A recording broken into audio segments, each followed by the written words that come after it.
Les amis, Sofiane Amrabat, l'international marocain de la Fiorentina, serait l'une des priorités du prochain mercato du Barça. Mais attention parce qu'il n'est pas le seul nom. On va découvrir cela ensemble. On va repasser l'actualité catalane de ces dernières 48 heures avec les quotidiens Sport et Mundo Deportivo. On va commencer avec cette première information. Attention, le coup d'arrêt au rêve du président Laporta de voir éventuellement revenir Léo Messi, la photo d'époque, torpedo al regreso de Messi. Hier, nous étions en direct de Barcelone avec le numéro 2 de Sport, Albert Masnou, qui nous le disait très clairement. Le rêve de Laporta se complique. Regardez les pages intérieures de Sport, elles sont là. Pourquoi ? Parce que pour le moment, seul, je dis bien seul, le Paris Saint-Germain serait en train d'avancer avec Messi. On parle bien évidemment d'officiel.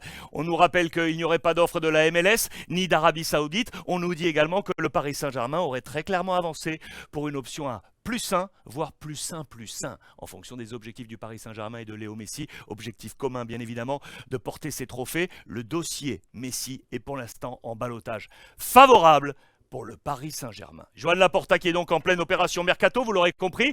Et voici les dossiers chauds. Il y a plusieurs noms. Il y en a 3, les amis. Avec du Amrabat, avec du Yannick Ferreira Carrasco, l'international belge de l'Atlético Madrid.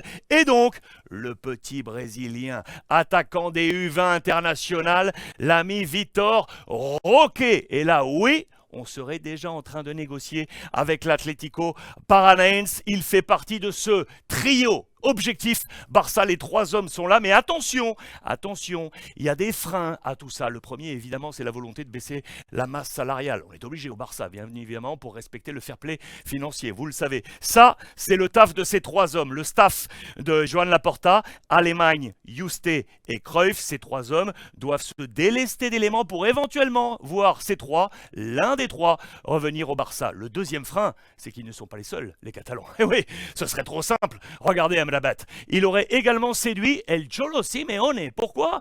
Parce que El Cholo compte aujourd'hui en mode sentinelle défensif sur De Paul. Et on nous dit que De Paul pourrait sortir et qu'Amrabat serait la priorité de l'Atlético Madrid pour occuper ce poste. En tout cas, ce qui est sûr, c'est que l'international marocain aura le choix. On va être très attentif dans les prochains jours. Je vous tiendrai vraiment informé de la situation du joueur actuellement de la Fiorentina. Pour Vitor Roque, je vous l'ai dit, là, on négocie. Pour le Brésilien, déjà comparé, écoutez bien, au Luis Suarez. Il serait le Luis Suarez brésilien, l'Uruguayen, vous le savez, qui avait été le grand numéro 9 dernièrement du Barça. Il pourrait être la relève. Il y a plein de facteurs positifs à son éventuelle venue. Sachez que son agent actuel est André Curie. C'est un homme qui a fait partie de l'organigramme du Barça. Ça aide bien évidemment pour le voir arriver. On nous parle aujourd'hui de 30 millions d'euros, ce qui serait la somme calée par l'Atlético Paranaense pour le voir venir. Autre facteur favorable, attention, il y a un homme qui est dans la danse, dans ces discussions, c'est Luis Felipe Scolari. Vous savez qu'il a été nommé directeur du football il y a peu de l'Atlético Paranaense,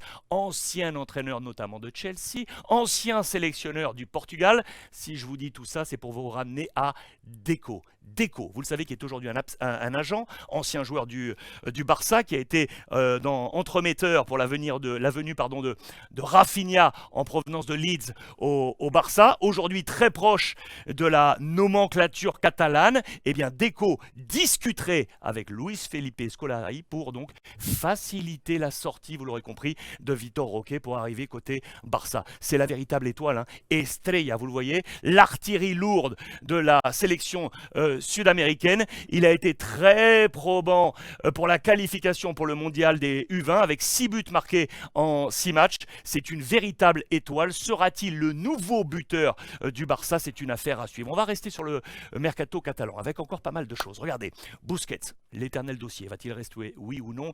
Je vous avais parlé de l'offre de 18 millions d'euros arrivée en provenance, vous le savez, du club d'Al Nasser, le club de Cristiano Ronaldo.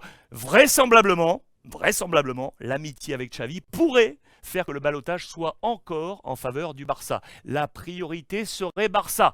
Affaire à suivre. Et notez ce visage. Ça, je voulais vous montrer ça également. C'est un nouveau visage, un nouveau jeune, une perle, la perle serbe de l'Étoile Rouge, Stefan Mitrovic. Soyez attentifs, retenez bien ce nom parce que le Barça est en train de le suivre. C'est dans les colonnes de Sport, mais également dans les colonnes, regardez, du Mundo Deportivo. Le père de Mitrovic a dévoilé l'intérêt du Barça. C'est un joueur vraiment que suit depuis un petit moment le Barça. Il a 20 piges, 1m81, joueur à suivre de l'Étoile Rouge aujourd'hui. Il est serbe, il pourrait être l'un des nouveaux talents sous l'ère Xavi. En attendant, Xavi, qui sait qu'il doit jouer avec le fair play financier, qui sait que les comptes du Barça ne sont pas bons, a opté pour une autre stratégie, utiliser les jeunes, ceux de la maison, et les faire monter. Je vous montre ça parce que c'est vraiment passionnant. Los 47 niños de Xavi, ce chiffre 47, c'est quoi? Sachez que depuis que Xavi est arrivé à la tête de l'équipe première, ça fait pas forcément très longtemps, il a déjà lancé 47 jeunes. Lancer, c'est quoi? C'est que ces 47 jeunes, qui soient issus du Barça Athlétique, la réserve, ou de l'équipe juvénile, encore plus jeunes, ces jeunes ont tous au moins une fois disputé une séance d'entraînement avec le groupe pro. On va aller jauger, voir quels sont les meilleurs talents. 47, c'est énorme, les amis. Vous allez voir qu'on vous en parle également avec Albert Masnou en direct de Barcelone dans quelques minutes sur l'ensemble des réseaux sociaux. Il va vous éclairer sur la situation. C'est la nouvelle stratégie de Xavi, redonner cette ADN Barça. Est-ce que cela va marcher? Oui ou non? Si cela ne marche pas, ce qui est sûr, c'est qu'on ira chercher à l'extérieur, on ira chercher Mercato. Affaire à suivre du côté du FC Barcelone.